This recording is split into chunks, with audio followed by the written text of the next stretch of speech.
Kali ini, kita akan membahas tentang lompat jauh.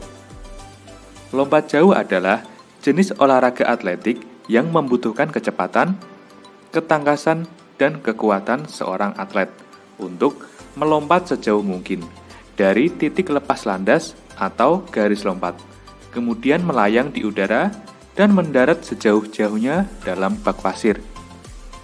Dari sini kita sudah tahu apa saja yang dibutuhkan dalam olahraga lompat jauh, yaitu lintasan lari serta bak pasir. Lompat jauh didefinisikan sebagai suatu bentuk gerakan melompat, mengangkat kaki ke atas ke depan dalam upaya membawa titik berat badan selama mungkin di udara, atau disebut dengan melayang di udara, yang dilakukan dengan cepat dan dengan jalan melakukan tolakan pada satu kaki untuk mencapai jarak yang sejauh-jauhnya. Terdapat beberapa macam gaya dalam lompat jauh, yaitu gaya jongkok, gaya menggantung, dan gaya berjalan di udara. Perbedaan mendasar pada ketiga gaya tersebut adalah pada posisi melayang. Olahraga lompat jauh telah eksis sejak zaman Yunani kuno. Pada awalnya, olahraga ini dimaksudkan sebagai salah satu bentuk latihan militer untuk melatih dan menguji kelincahan para prajurit ketika melewati rintangan seperti parit, jurang, dan yang lain. Pada masa itu, teknik permainan lompat jauh berbeda dengan yang kita kenal sekarang. Para pelompat harus berlari dengan mengangkat beban di kedua tangannya. Ini dibuktikan berdasarkan lukisan-lukisan kuno yang telah ditemukan. Lompat jauh pertama kali dipertandingkan pada Olimpiade 1896 dan telah menorehkan rekor-rekor jarak lompatan. Pada tahun 1935, Jesse Owens mencatatkan loncatan 8,13 meter sebelum dipecahkan oleh Bob Beamon pada tahun 1968 dan dipecahkan kembali oleh Mike Powell pada 1991 dengan rekor lompatan 8,95 meter.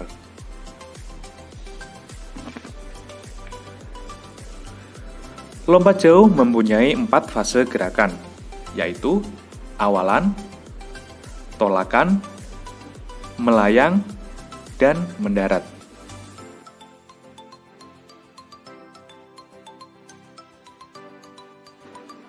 Awalan adalah langkah utama yang diperlukan oleh pelompat untuk memperoleh kecepatan pada waktu akan melompat. Jarak awalan yang biasa dan umum digunakan oleh para pelompat dalam perlombaan lompat jauh adalah untuk putra 40 meter sampai 50 meter, sedangkan untuk putri 30 meter sampai 45 meter. Awalan harus dilakukan dengan secepat-cepatnya, serta jangan merubah langkah pada saat melompat. Agar dapat menghasilkan daya tolakan yang besar, maka langkah dan awalan harus dilakukan dengan mantap dan menghentak. Untuk itu, dalam melakukan lari awalan, bukan hanya membutuhkan kecepatan lari saja, akan tetapi ketepatan langkah juga sangat dibutuhkan sebelum melakukan tolakan.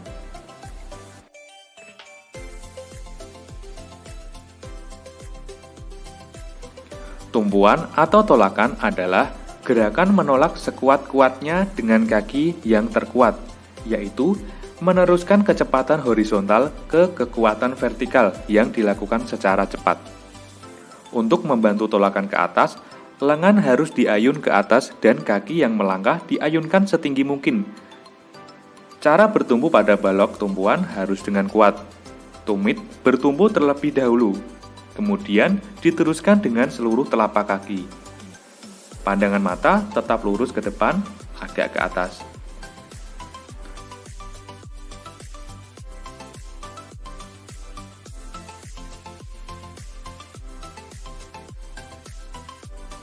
Melayang adalah sikap setelah gerakan lompatan dilakukan dan badan sudah terangkat tinggi ke atas. Sikap dan gerakan badan di udara sangat erat hubungannya dengan kecepatan awalan dan kekuatan tolakan.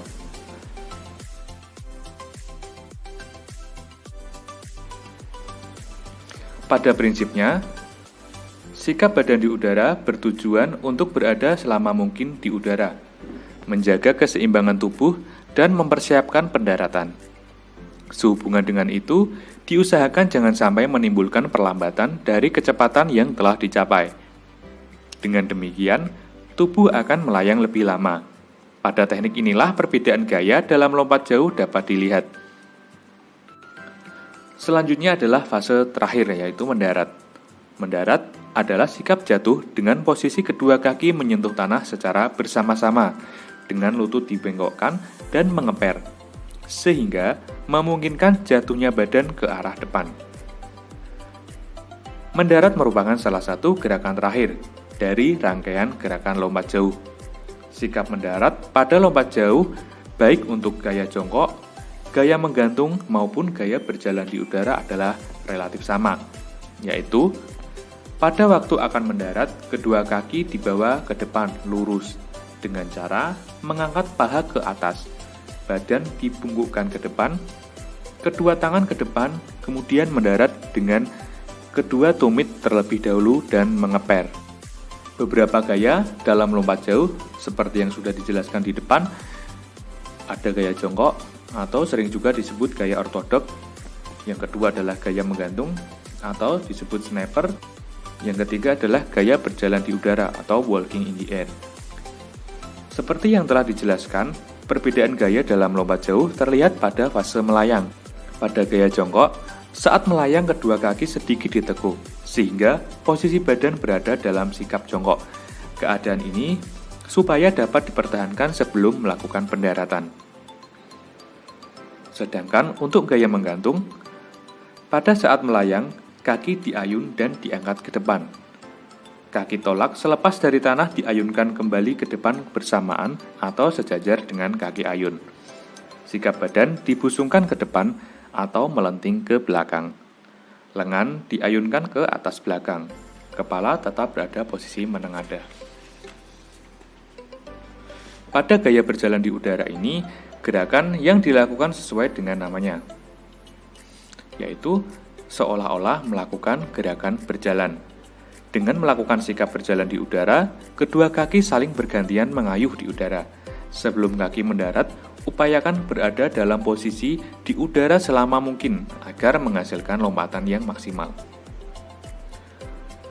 Berikut adalah hal-hal yang perlu dihindari dalam lompat jauh.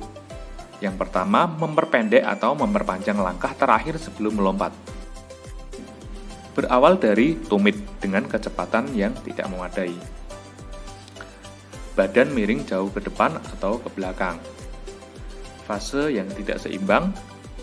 Gerakan kaki yang prematur. Tak cukup satu angkatan kaki pada pendaratan.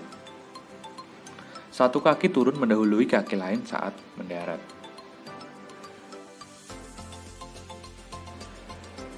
Sekarang adalah hal-hal yang perlu diperhatikan. Yang pertama, peliharalah kecepatan sampai saat menolak. Capailah dorongan dengan cepat dan dinamis dan pada balok tumpuan. Rubahlah sedikit posisi lari dengan tujuan mencapai posisi yang lebih tegak. Ayunan lengan harus harmonis dengan gerakan kaki